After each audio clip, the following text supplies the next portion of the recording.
This session is about the future, about the pathway to global interoperability. And of course, it's always risky looking into the future. There was a well-known writer and management consultant called Peter Drucker, who I think summed it up rather well when he said that trying to predict the future is like trying to drive down a country road at night with no lights while looking out the back window. And all things considered, 2010, well, it wasn't a good year. In fact, in Europe, it was a pretty terrible year. We had the volcanic ash crisis, we had industrial action, and then we had snow. But we are here to talk about the future and to look at things from a global rather than a European perspective. And there are major changes coming globally. We have NextGen coming fast in the United States. We have CESAR here in Europe. There are other similar programs in other parts of the world.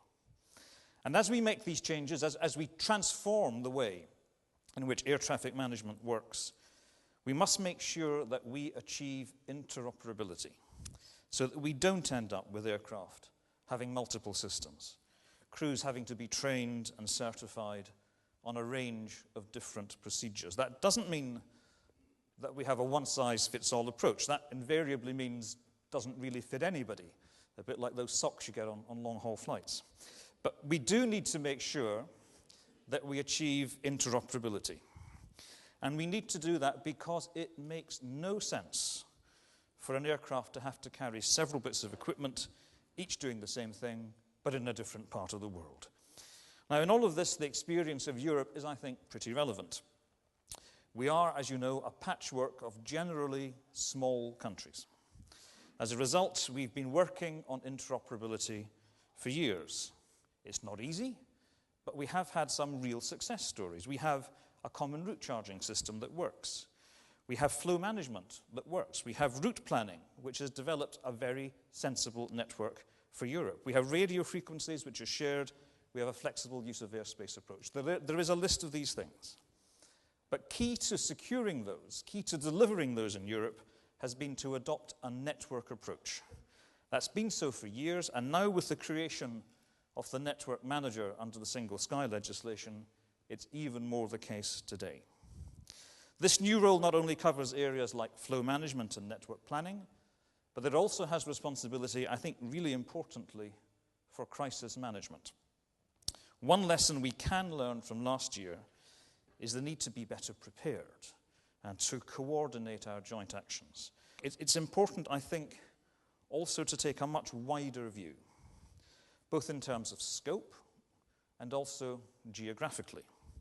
I say scope because, as you've been hearing, and I very much support this, the network must now include the airport component. We need to plan, we need to coordinate at least gate to gate. We also need to involve our colleagues from the military side of the equation, not just because the civilian aviation is affected by what our military colleagues do, but because the opposite is also true. Our military colleagues are very much affected by civil aviation.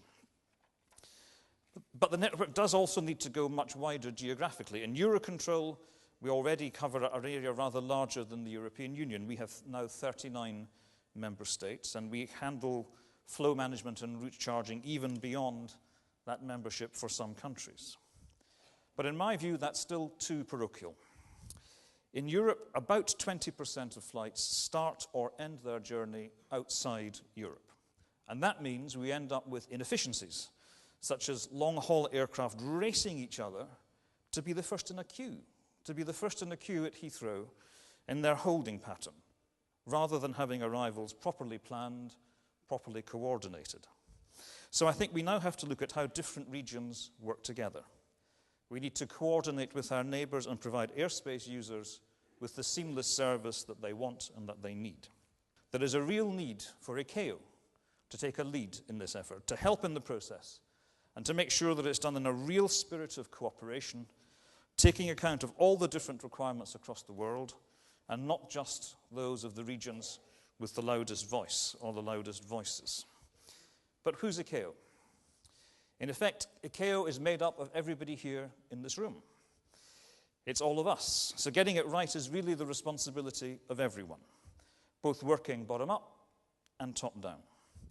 Because if there's one lesson we've clearly learnt in Europe, it is that the benefits of operating as part of an effective, coherent network clearly outweigh the costs.